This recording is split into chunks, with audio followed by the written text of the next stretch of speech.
Yeah. Cool. So in this session, we're going to chat a bit about backhalf, so closing government and closing opposition. We're going to chat about what's unique about those positions. We're going to chat about some strategies for how you can do well from those positions. I think a lot of teams increasingly tend to struggle with securing a good number of points from closing half positions, and sort of thinking a little bit about the mindset, what's unique about those positions, and where the comparative advantages of being a closing half team are to being an opening half team. And to start off with, we're going to do something I think fairly basic, which is I think important just to pare things back when it comes to closing half teams. So obviously, you know that there are two speaking positions in closing half. There is the extension speaker and there is the whip speaker. And those speakers have very specific roles within a debate, and discharging those roles is really crucial for a closing half team to do well. So, at a very high level, can someone tell me what the role is of an extension speaker? Yeah, just shout stuff out. So I would say there are broadly three things. First thing you want to do is to provide a new extension that is independently winning compared to the other teams in the debate. That material has to be new and not derivative. It can be filling in an analytical gap in an opening. It can be a new line of analysis entirely. Secondarily is positioning the extension. You want to position the extension in context of top half, or if you're CO in context of the other three teams within the debate. And third is you want to reframe, recharacterize, and rebut argumentation made, which both makes your argument stronger by comparison. This is especially important to deal with any preemptions to your case. If you're in extension, often judges will expect you to deal with the preemptions that are on clash with you before you get onto your substantive opinion. First thing, I'm going to try as much as possible to make this as jargon free as we can. So, Arjun, can you explain in non debating terms what you mean by positioning an extension? So, you explain the relevance of the material you've brought compared to what the other teams in the debate bring. Yep. So, say the motion is this house will ban smoking, and your opening government has run banning smoking is really good because kids smoke a lot, and that is really bad for their health. In closing government, you can say opening government doesn't prove what effect smoking has on your health that are detrimental to you. We're going to explain why smoking significantly adversely affects your health via the give you lung cancer, etc. And so the positioning element of that will be explaining why that material is necessary for opening government to actualize the impacts and get the benefit or the harm they're trying to claim. Yeah. Yeah. Cool. Does anyone have anything else on what is an important part of an extension speech? Okay. We're going to move on to whip speakers, and then we'll discuss a little bit about what can be in either speech. Can a non-Arjun tell me what the main roles are of a whip speech? I know you all can. Yes, Sasha. Simply put, you're just trying to convince the judge that it is the case of you're the member that should be the one winning the debate. So that could be by responding to whatever the other whip or the other member said. That could be directly interacting with the teams that spoke before you. That could be weighing your arguments, showing really clearly why and how this debate should be evaluated, and why that means that your team is the one winning. Yeah, I think that's a very succinct explanation. You're trying to say, here's why the new stuff that we bring is the most important thing in the debate. Who here speaks in whip? How do you tend to structure your whip speeches? Again, anyone can shout out. Yeah. What I usually do, I go team by team. Sometimes when the debate's clearer, you can debate clashes and then differentiate yourself from the opening match. But usually going team by team and then demonstrating what we brought, what they brought, what's the metric, and then waiting. I think the most efficient part, and cover some rebuttal that maybe your extension didn't have time to do because they were providing material from arguments. So that's something that I can do sometimes, but normally team by team is more organized. I think the team by team approach is often the most common one that people go through. We'll come on to that in a second, but does anyone approach their whip speeches in a different way? Yep. I think my strategy usually, if it's going well, I mean, if it's disaster, then it's just going to go according. We all have disasters. But usually I try to begin by explaining, first of all, what you need to do to win the debate.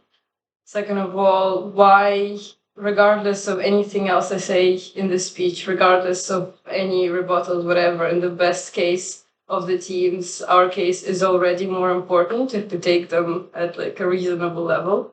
And then I try and like either deal with something and then I usually deal with whatever, like I try to what's the word? To deal with a rebuttal against us, so that before I go into any of the weighing, it's already our case is back restored and easier to compare. Fantastic. Arjun. I have a slightly different strategy. Yep. So for me, CG whip and CO whip play very different roles in the debate. CG whip in particular, you have to try to preempt strong responses you're going to get from CO whip if you know they're strong. That is, are there any holes in my case that not that have been pointed out by CO member or other teams in the debate, but that might be pointed out by CG whip and CO whip, and how can I reconstruct the argumentation to insulate it from any possible attacks, which is made easier by the manual changes to allow whips to add new mechanisms onto the debate. CO whip, I think, if your member hasn't positioned, and this is true for both gov whip and all whip, you really have to position. If your member has positioned the extension already, you can just spend a lot of time trying to flip and respond to the other bench as much as possible. But whips are just about the teams you need to defeat and pursuing what you have to do to defeat the specific teams. So it's interesting. There are three different, I guess, approaches, all of which, in different instances, are very valid approaches to whipping. My very strong belief is that whip speeches are by some distance the most important speeches in a debate. Because generally speaking, it is a speech that is purely about the strategy, where you have complete control over the strategy of your team and pursuing a way late in the debate that can't really be responded to very effectively, sort of the strategy that is going to win the debate. You've had all the time to see how the debate plans out, and what you do in some instances is effectively gaslighting judges into believing that the strategy that you have taken is the strongest one. But exclusively, you are in a position where you just get to talk up your partner to a pretty large degree. I think it's worth recognizing that currently, a lot of top half teams, you get 14 minutes in theory to bring whatever new material you want to do. Most top half teams do not take that advantage up. Most top half teams have a leader speech where they will provide 7 minutes of exclusively new material. And then the deputy speeches that most teams employ will be very response heavy and will be focusing on the material that has already been brought by their leader speech. To a large extent, that acts very similarly, I think that's to a large extent a bit of a waste of a deputy speech, but it acts and looks very similar to a back half case. Then you have effectively two comparative advantages in back half, and both of those sort of lie to some extent within the whip speech. Firstly, whip speeches are about, to be a little bit like, well, there's a word, pious, I guess, about debating and how things have formed. British parliamentary debating has whip speeches because the whips are supposed to emulate literal, like the whips in the House of Commons, the chief whips and whatnot. And their job is to whip people into voting for the thing that they're doing, to provide all of the reasons why you should do this, to be exclusively very positive about the case that your side has brought. I think a lot of the time, a lot of whip speeches can be quite understandably responsive heavy. I think to some extent, when you go through things team by team, there's always that tendency to be like, here's all the things that they're saying that are wrong. And sometimes I think it's really, really important to focus on how that purely interacts with your extension, because they'll have said loads of things that are wrong, but will be responded to by other people. And making sure if you're taking that approach, which is a very valid approach to your whip speeches, that you're rebutting the things that are actually relevant for your clash. So almost deciding what the weighing mechanism is first, and then focusing purely around that is really, really important. But I think that's where you then start to see some strengths in being very focused on the extension that you have given. And as you say, Sasha, explaining what it is that you need to do in order to win the debate, justifying why that is the thing you need to do, and then explaining how your contributions can independently do that is often more efficient. Now, the natural question that comes from this is, which way would you do it, or when would you structure your whip speeches differently in different debates? And the answer is kind of it depends, and you should trial and error things and feel how you might, or do whatever you most feel comfortable with. I think when a debate is focused on one very narrow or common issue, and everyone is arguing over broadly the same stuff and over common ground, it's quite useful to focus on exclusively the benefits that your team has brought. When the debate is quite sporadic, it's quite useful as a whip to go team by team and be like, here's how we individually beat those teams, just to make it a bit clearer. I think the thing that I would say above all else, though, for a back half team is the most important thing you need to be is clear about why you are taking the approaches that you're taking, and be very clear for a panel of judges why it means that you have to win. You as a whip speaker would be the last person giving your opinion, or the second to last person giving your opinion on the debate. Your words are the words that the panel, even if it is just like pop psychology, subconsciously have heard last, and you can provide those really easy excuses for them to give you wins. I think the second advantage that you have as a back half team, particularly over top half teams, is the ability to see how the whole debate plays out and really starting to acknowledge, particularly if you, again, I think 80% of top halves that you watch will be one team makes a couple of really good arguments in isolation, and then another team makes a couple of really good arguments in isolation, and then the deputy speakers just rebut the hell out of each other for 7 minutes, and maybe provide the odd little extension from that. I think it's really, really important when you are in back half, both as the extension speaker and as the whip speaker, to identify what deadlocks there might be. And what I mean by that is sort of, why do you care more about the opening half material on your side than the opening half material on the other side? What is the thing that is like going to decide who wins the top half? And you have the ability to sit back and see the debate happen and understand where it is strategically valuable for you to put your additions in. But you can also, and you should also be doing that in prep time. Most debates, particularly when you're in back half, in top half, everybody has the moment of like, shit, I've got to give a Prime Minister's speech in 15 minutes and I have no idea what to say because this is on some random ass debate about like India's emissions trading scheme. For example, from this weekend that Aurora was talking to me about being happy to avoid. Like everyone has those moments when they panic in top half. When you're in back half, you have less of an excuse for that. You can sit down and be like, right, so what do the top half teams realistically say? What does opening government say? What does opening opposition say? And like you can think to yourself a little bit about, well, what are the likely issues that they're going to have to come up against? They're probably not going to prove absolutely everything. So where are the likely holes in their analysis likely to be?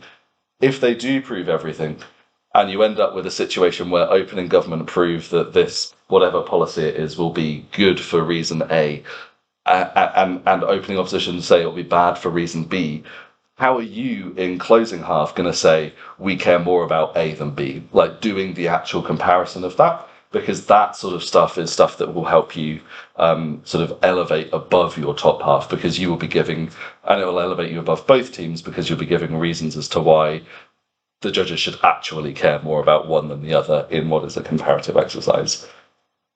We're going to go through in a minute some strategies to approach back half, particularly in those debates where you're like, I can't think of arguments, or I can think of one or two arguments, and you're worried about teams saying that in top half, and you're just there like, well, what are we going to say instead? But I think that generally speaking, in terms of a kind of a mindset, but also things you need to be just generally prepared for when you're in back half, I think there's three things. Firstly, like you do have to be a bit delusional And I do think that that is a genuinely useful thing to be, because there are always going to be times, and there's never not going to be a time, where you do sit there and you're like, we have absolutely nothing. And you have to kind of pretend that you do have something to some extent. And you do have to be able to be a bit faux confident, and try and make it sound like you are adding really profound and new things, even if it is just rewordings. I think that can be like one way out of it. But even if not, the amount of times where people do genuinely have extensions or have filled in holes, but in and of themselves think or show that they don't really believe what it is that they're adding is particularly new. Given back half teams tend to do badly, and given judges are often looking for very easy reasons to give back half teams thirds and fourths, if you're giving them those reasons by not having the appropriate level of delulu, then I think that that is something that you're going to struggle a little bit with. The second, slightly more serious things, one is a real ability to be agile and to have a couple of different cases prepped for different ways in which the top half could go, or working out, if you've only got one case and the top half goes a bit sideways, how you're going to steer the ship back to make your case viable and relevant. This all comes down to anticipation, anticipating the different ways that the top half might go, anticipating and thinking about in prep time, what is it that the debate's going to look like by the time it gets to us in closing government, by the time it gets to us in closing opposition, and being happy and comfortable with your partner that you can have a good bit of communication in the debate about how you're actually going to move. If you need to shift cases, if you need to reprioritize different parts of your argumentation, you really need to be agile and thinking on your feet in those ways. And the last thing that more than anything I think is really important is a real clarity over what your strategy is. And what I mean by that is sort of, why are your additions the winning additions to the debate rather than just some new stuff or some important stuff? Because there might be other teams that say some important stuff, but it might not be as important as you. So why is the strategic addition that you're making the one that the judges should care about? And I think there's two things here. Firstly, internally, be really clear within your team what your strategy is, and within your speech what your strategy is. And the main reason for that is, particularly for an extension speaker, where you only have 7 minutes to add new material. Like in top half, if your prime minister or your leader of opposition slightly messes up, you can, in deputy, redo that and make the strategy clear. You have less of an ability, if they completely miss the debate, to do that in back half without sounding like you're just adding whole new arguments. But that also really helps you as a team focus on what's important in the debate and not stray off into really peripheral argumentation or peripheral rebuttal to things that are not directly affecting you. If opening opposition have a case or a response that's absolutely killing your opening government, that doesn't matter if it's not relevant to your case. You can leave that rebuttal alone. You can leave that argumentation alone. It doesn't affect you. It's not your job to save them. Your job is to think about how things interact with the case that you're giving. And you know what the case you're giving is. So when opening opposition or opening government are making their arguments, you know, this doesn't matter for us. This is unimportant because we're already going to beat it for the reasons that, you know what you're saying. They don't quite know it yet. The second thing on being clear on strategy is being really clear to the judges that you, not just that you know what your strategy is, but spoon feeding them. Like proper, you've got a baby in a high chair and you're doing the aeroplane food into their mouth, like, here's what our strategy is, because that really makes things super straightforward for a panel of judges to be like, yep, here was very clearly what their addition was. Here is why that addition was important. Here's sort of how this compares against the other teams. Just that clarity is going to be really, really easy. Part of the reason for that is that 90% of adjudications, I think, or at least ones that I've been involved with, we'll chat about the top half first, and then people might have forgotten a bit, and they'll work out whether opening government beats opening opposition, and then they'll try and work out what the closing half stuff was. And if you've been really, really clear, it just makes life so much easier, because judges have 15 minutes to discuss a top half, a back half, a prop bench, an op bench, a long diagonal, a short diagonal. There's like 3 people or 4 people on the panel the amount of time you actually have to discuss that is really, really limited. So if your case isn't clear, if it's not as well proven, or they don't think it's as well proven as your top half, or they're not clear that it actually adds an awful lot, it's so easy for a panel to be like, oh, we're running short on time, let's just take a quick vote. Yeah, we don't really think that you add a lot. That's the easiest thing for a panel to do. And I think that personally, there's a lot of judges that do that, and that's unfortunate. But the best way to get around that is by being really, really clear and not giving them that option as a judge panel.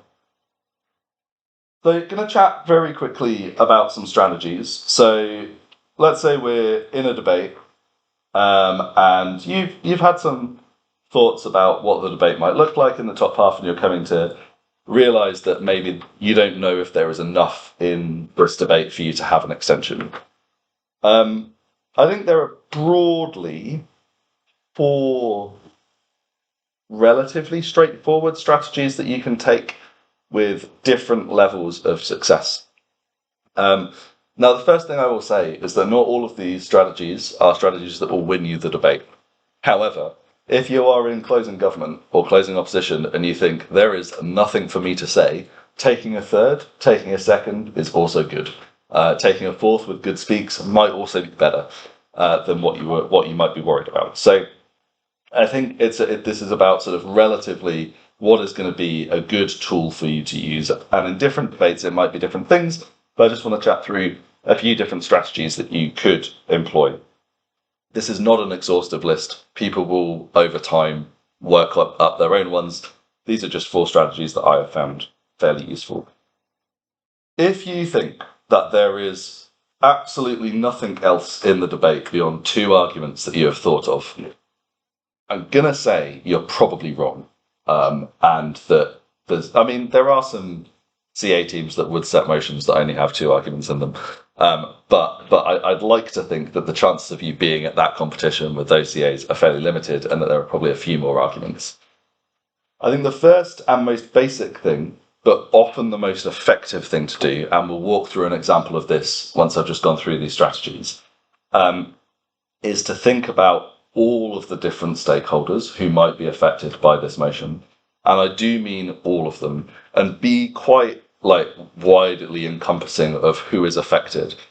I think lots of media, so lots of criminal justice debates are actually a very good example of this. And sometimes it's stakeholders, sometimes it's different steps in processes, where you can talk about, particularly if you're, let's say it's a debate about televising trials or something like that, you've got impacts on the media, you've got impacts on lawyers, you've got impacts on defendants, you've got impacts on victims, you've got impacts on the families of victims, on the communities that people have come from, there's loads and loads and loads of different groups of people that are plausibly affected by the particular criminal justice or media debate that you might be talking about. It's really important to think about, in a very wide sense, who are the different people, because as soon as you start to understand that different groups of people might be affected differently, you can then start to think, well, who are the people we care most about? And the answer is we care about all of them. And you can almost always come up, and we will do this in a minute, with some reasons as to why any one group of people is the most important group of people within the debate. And what that then gives you is a set of argumentation about a unique group of people that probably will sound more specific than some of your general argumentation that a top half team may have come up with, but it'll give you an ability to then weigh that level of argument or that argumentation here, and that group above other people within the round, and you can start to be actually, here's the most important thing, and give you sort of a lot of natural weighing mechanisms and an ability to set metrics, which is quite good. There are a few pros then to this particular approach. One of these is that you then have quite a lot of lateral movement, and it gives you quite a bit of what I've called optionality. So what I mean by that is, if there are 6 or 7 different groups of people that you think are affected in a debate, you can choose during your top half team's case where to go. You can pivot in lots and lots of different directions. You give yourself a lot of options to go down, and that's normally quite useful in a closing half round. The second thing is that often when going through this exercise, you realize that there are new clashes, lots of different things, and lots of different ways of approaching this debate. Lots of people with lots of different incentives that may be important. And in going through that process, you open up lots of new clashes and levels of argumentation for you to progress down. There are a few cons, or maybe not so much cons, but sort of challenges with this approach. So I think you often become quite reliant on being able to weigh that specific group above other people. So you have to make sure that you're doing that. If you don't do that, then it will just be a little bit odd. Secondly, I think sometimes when you go and look at all of the different stakeholders, you can probably convince yourself that some of them have more of an interest than you might otherwise believe, or it might otherwise be true. So do be quite tough on yourself. And then the last thing is there's always then the temptation when you go down this route to pick like the maddest or weirdest stakeholder, just because it's the most fun case to run. And look, we like to do that, but it's not always the most successful option. That's stakeholder stuff. Like I say, we'll work through an example of that in a moment because I appreciate that's a bit more abstract. The second thing that I think teams often reach for is, we're going to prove a principle.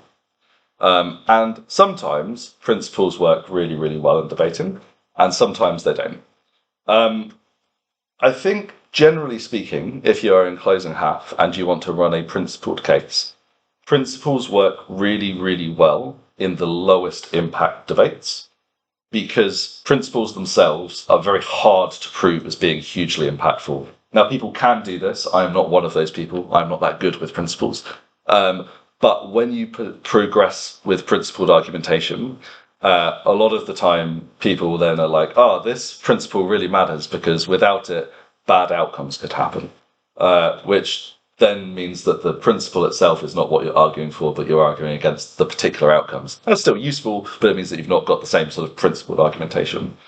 In low impact debates, the fact that it's quite hard to weigh principles matters less, because the material you're weighing it against naturally matters less than super high impact stuff. And you can say, well, actually, maybe our principle affects more people, or affects an important group of people that we care about, or given the harms of the motion that you're discussing are fairly limited, it's more important that we have this core principle because it makes it easier to, get people on side with you politically or ensure that you have political capital and things moving forward. There are ways of doing it. It's just much easier to do that when the other impacts within the debate are lower. So if you're in a low impact debate and you're like, I don't really think there's an awful lot here for us to extend on, but there is a principle, I think I would encourage you to have a look at how you would go about extending on that principle, just because you can get away with it a little bit more. The good thing about principles in terms of pros is that they're often quite intuitive. Lots of the principles we discuss within debating, the principles of being able to, like rights to self-defense, for example, to some degree, rights to free speech, to a much greater degree, rights to sort of personal autonomy or self-determination, building on the democracy stuff that we spoke about last week. Those are all things that are quite intuitive. They're quite easy to at least convince a panel are broadly fine and broadly sound, solid concepts that you can buy into. So those are often things that, whilst it might be quite hard to prove a principle as such, you can at least convince a panel that that principle exists, or that people believe in that principle and there is a harm of not discharging that. And then the cons, sort of as mentioned, is sometimes they're a bit hard to impact, which makes you think, should allow you to think about where you would use principled argumentation additionally to that. Two other strategies. One is about carrying out an extension purely on impacting and weighing. And this is where I will flag that this is not a strategy that often leads to you winning debates, but can often lead to you coming second behind your own top half. This is really useful in debates where the top half of both, where there's no argument, or there's two arguments in the debate. The top half have made all of the arguments, but none of them have explained why one of them is better than the other. if you carry out here's why this argument on our side is really impactful, here's why this impact is the most important thing within a round, there is a fair chance that the panel will give you the win. There is also a fair chance that the panel say, but in order to access all of this, you were reliant on the stuff that your opening have said if they've done all the mechanistic work. That's fine. You can lose to them. But you will have proven that this stuff is more important than any of the stuff that the other two teams are talking about. And it's you that has done that, and you that have added all of those impacts, and that's the thing that is being weighed. Therefore, you would probably, depends very much on the debate, but you give yourself a good chance of being able to beat the two teams on the opposite bench, which is, if you're in a position where you don't think that you have any material, a fairly nice place to be is taking second behind your opening, and that's a way in which you can latch on to some of their stuff and get yourself those points. The last thing, and I say this because this is the riskiest strategy, is you carry out a vertical extension. And I say this is the riskiest strategy. It didn't used to be. People used to be able to judge vertical extensions. But they can't, so you got to work within the game. So sometimes all there is there's nothing to laterally move to. There are no other stakeholders. Everyone's done, to some extent, the weighing. But your top half's just not done it very well. And you're like, there's so many gaps here, and you can fill in all of those gaps. This is quite difficult, and it does rely very heavily on both the extension speaker and the whip speaker being very, very good at tracking exactly what the top half has said. If you think there's only a couple of arguments in the debate, but they're quite difficult to prove, there's quite high burdens to prove these things, there's almost certainly going to be gaps in them, and you should be preemptively thinking about, what is it that they're not going to be able to prove? How is it that we're going to show the thing that they might not prove? And then also, how is it that we're going to show that proving this thing is often more important than all of the other work they've done? Those are a lot of things to do as well yourself. That is really difficult.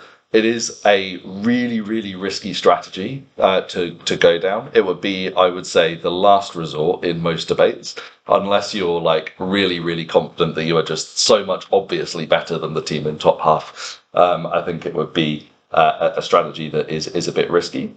But I do think that if you are incredibly clear about what your new additions are, and not just clear about it, but being correct, there is very little as a judge that is more dissuasive than a team saying, we've added this whole new thing to an argument, and then looking back at my notes and being like, you mean that thing that they said in the Prime Minister's speech? Because as soon as I see that, it's like, well, you're not adding new stuff, and then everything that comes after that I've switched off for, because people do.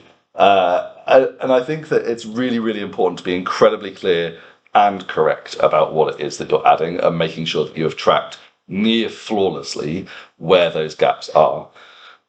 You then, if you have done that, if you've shown that there's this gap and that you've proven that you filled this gap in for your top half team, you then have to explain why it is a really, really important thing. And you have to do that without rebutting your top half. We don't say that our opening half was wrong. We just say that the thing that we have proved in this argument is more important. And there are a few different ways of going about it.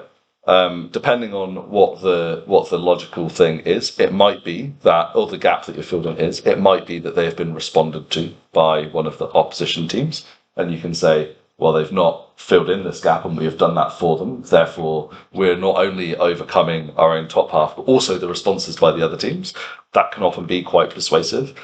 But it's really, I think, about explaining why that is maybe the most difficult thing to prove, or intuitively why that's the part of the case that has the most, I guess, impact, if you're trying to prove something that has lots of different elements to it. So it might be that your opening government has tried to prove an argument, but they've not shown why it is a likely outcome, but they've shown that it might be a possible outcome, or they might have shown that it's something that would have a lot of impact. But if they're not showing that it's likely, then you can explain, well, we explain why people might act on certain incentives, and this might be a thing that actually bears fruit. And that's the most important thing, because if it's without something being a likely thing, it just doesn't happen. Lots of unlikely high impact things don't happen all of the time and we don't really care about them, as an example. So I think those are a few different options that you have. The last thing, interesting voice. The last thing that I just want to come on to is a bit of a run through of some of the stakeholder stuff. So, and a bit of anticipation as well. So there was a motion at Earlsfort this weekend that I really like. And it was, this house believes that major sporting events, so the FIFA World Cup, the Tour de France, the Olympics, should allow all political messaging as opposed to prohibiting all political messaging. So we've drawn one of the two closing half teams, and we're probably there thinking, "Oh, sounds like this is just as free speech good or not. Not much in this." What do we think top half are going to say? What do we? We're closing government. What do we think opening government? So team, all political messaging, are going to say. Yep. Basically, three things: some free speech principle as to why they deserve the right to speak up their voice, why this means athletes who are maybe LGBTQ in countries like Qatar are able to feel heard, and that's a relatively low burden impact of catharsis that you can actualize quite easily. Two, why this is likely to be done in a way that's quite well, i.e. why you're still going to have background from like the team say something really religious or whatever. So why there's some degree of ability to fulfill the forms of messaging, which deals with that. And then third, just some stuff on sponsorship and why we get more money with them. Cool. Does anyone else think that there would be much else that opening government might say in this particular debate? I think they can that is why jail has the most reach for political messaging for Yeah.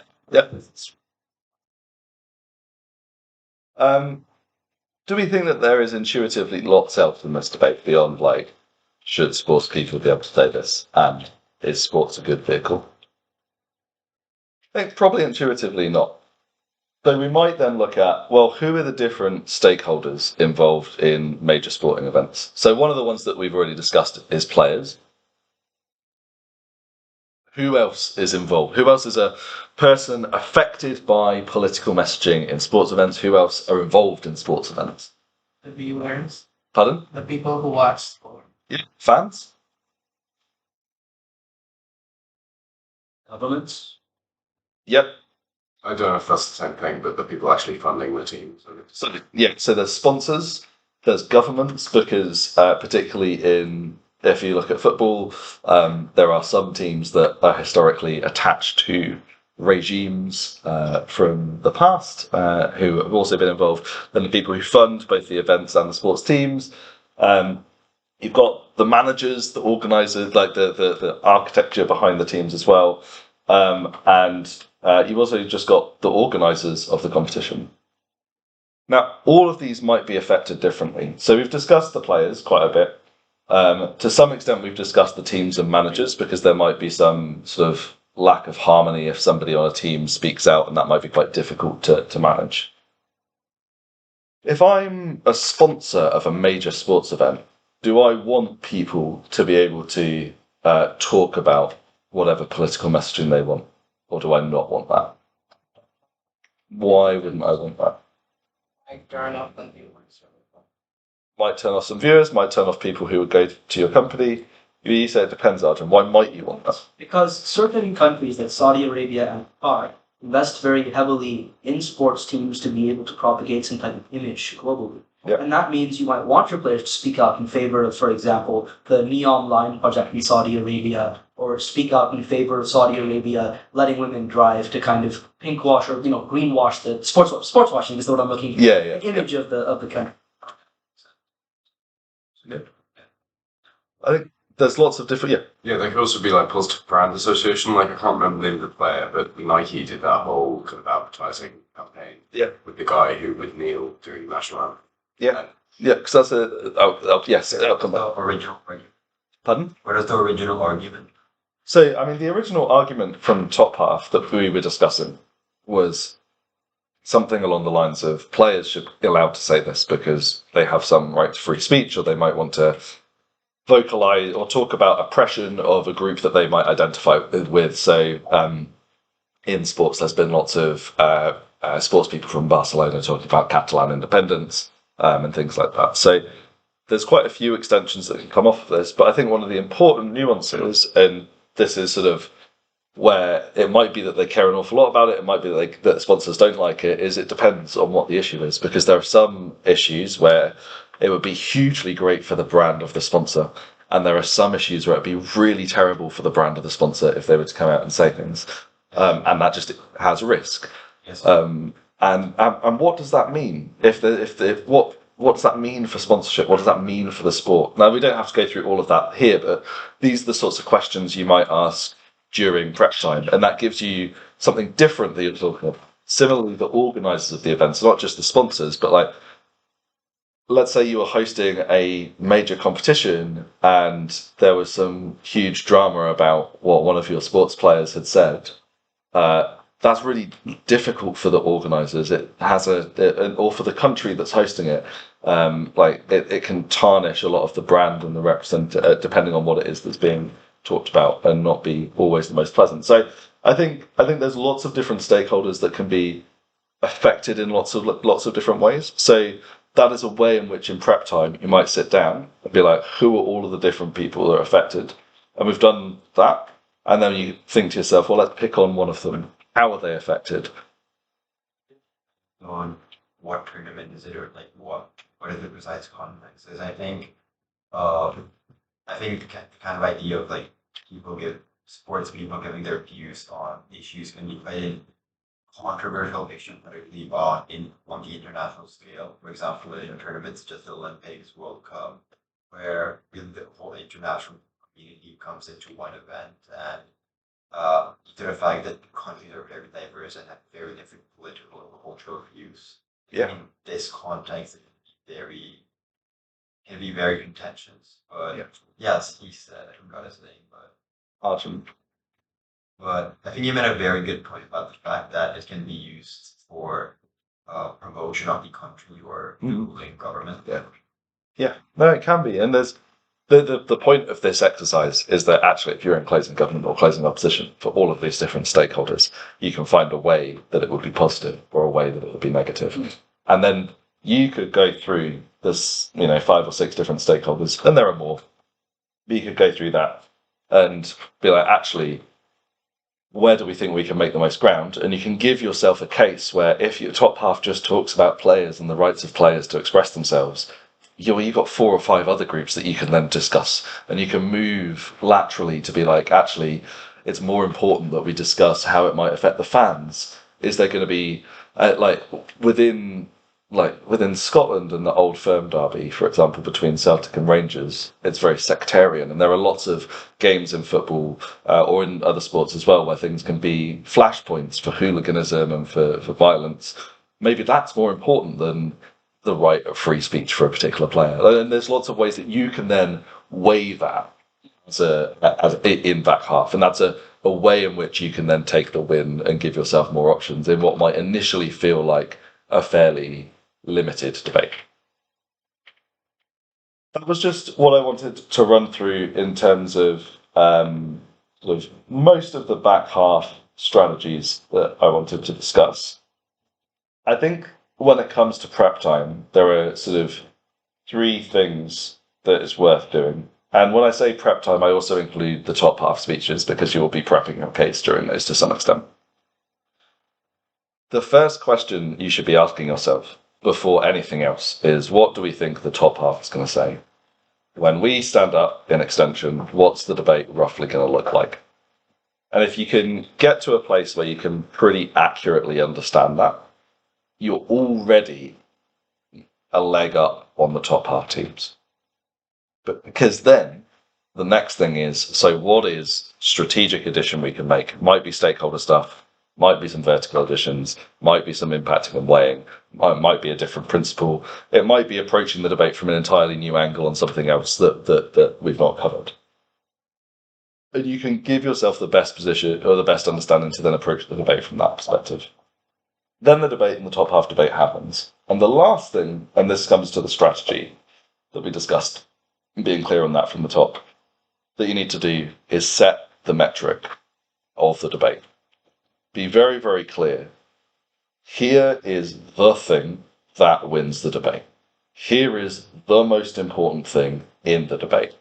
Because even if you prove that there is this different group that is affected in this different way, or that there is this principle that really matters, or that you've done a load of weighing that really matters, if you can't explain to the panel why that is enough to win the debate, they're going to have a burden on you. They're going to put an expectation that you do that. And whether they should or shouldn't is a separate question. But even if they do, even if they don't, it's useful for you to actually explain, here's why this is the most important thing. Why do we care most in that debate about players and their right to express themselves? Why is that more important than how sponsors feel? Why is that more important than fan violence? Why is that more important than harmony within teams? And if you can get yourself to a place where you are justifying that, you're going to do quite considerably well from back half. So those three things you need to do. So you need to anticipate what the debate is going to look like. You need to be clear on what your strategy is and execute that strategy. And then you just need to explain to a panel why you have done that. And because you have thought of the strategy, that last bit should be really, really simple, because you know why you've done it, hopefully, and you'll be able to explain that to them. The final thing that I'm going to say on back half, and this links to what we did at the start, where we went through the roles of extension speakers and the roles of whip speakers. There is absolutely no reason why an extension speaker cannot do some of the weighing, cannot do some of the positioning, cannot explain why the metric for the debate is the metric for the debate. I think we like to think that it should just be 7 minutes of new stuff and then the whip can deal with the rest. Sometimes that's useful because you've just got so much to say because your top half have left you a lot. But you should also be doing that. You shouldn't be leaving it to the whip speaker to just fill those in, just in case they have a bad round, just in case the judge doesn't quite pick it up. Make sure throughout that you're being clear about that. The strategy, the clarity around that, and the execution of that runs through both speeches. The whip can't do all of the things that the extension speaker can do because they can't add in all the new material. But they could, to large extents. The extension speaker, though, can do that and should do that. And I think it's really, really important that you pick up and you share the load of some of those responsibilities. That was all I wanted to chat about. I don't know if people have other questions about things, but if you do, please fire away. How do you weigh a principle? How do you weigh a principle? So, Like a weighing metric that is common or something. I get the general gist of how you weigh it, but yeah, I mean, there are some fairly bog standard ways of like, this principle applies to everybody, therefore it's really important. And the eye roll that I say that with probably indicates how much I believe in that. I think the first thing you need to do is minimize the net impact of all of the other things that you're weighing it off against. Because if there is a really significant direct impact, it's very, very easy, and the risk with principles, I find, is it's easy for teams to point to examples where we violate principles regularly because there might be some huge impact on something. Trying to think of a less abstract way of saying that off the top of my head. Free speech is actually a fairly obvious one. We have a natural way where we say, yes, people have free speech, but there's a point where we then say, no, you don't have free speech anymore because you are causing harm. So if that harm is so great, so you have to show that harm is not good, is not very great. I think there are then a couple of other ways of weighing principles. The first is not necessarily that the principle in and of itself is really, really important, although sometimes it is. It's more that people feel that that principle is really, really important to them. Like whether or not free speech actually matters kind of isn't the issue with lots of culture war stuff that's happening at the minute. It's that people feel that free speech is a thing that really, really matters. It's that intuitively everyone finds it really easy to buy into that idea, and people find it easy to sort of analogize to sort of regimes that have not given people free speech and the harms that can flow from that. So people are they buy into that idea quite a lot, and that not having access to that particular right or that particular principle is something that they are worried about, and that does have some level of harm either in the way that they act off the back of it or sort of causes some sort of concern for those people. And that in a low impact debate, because you've then made the rest of it low impact, that to some extent matters. Be one way. Yeah. Isn't the risk of that, though, that you're kind of reducing the principle basically to being a downstream form of harm reduction? So yes, there is a risk. There is a risk to that. As noted earlier, I am not the best when it comes to principles, and there are a number of other which I will actually send the link round to, because I think there was a discussion on a chat I was in earlier about principled stuff, about how to waive it much better than I am able to. There is a risk of that. I think it's going to happen to you anyway, and I think that other teams will always hand wave away a principle of being like, oh, this is a principle, and we always just go against principles when there are bad alternatives. So if you're in control of the narrative within the debate around that, then that's probably quite useful for you, and you can get stuff preemptively out about that. And I would always emphasize, or always err on the side of, actually, if we think rebuttal is going to come to us on this, let's preempt that. Let's get ahead of that, because if it's going to come anyway, like, you want stuff to be responding to that, particularly if the speakers like the opposition whip after you or something. Cool. In which case, good luck for various competitions this weekend. Is it Zagreb? Excellent. And I will catch you all soon.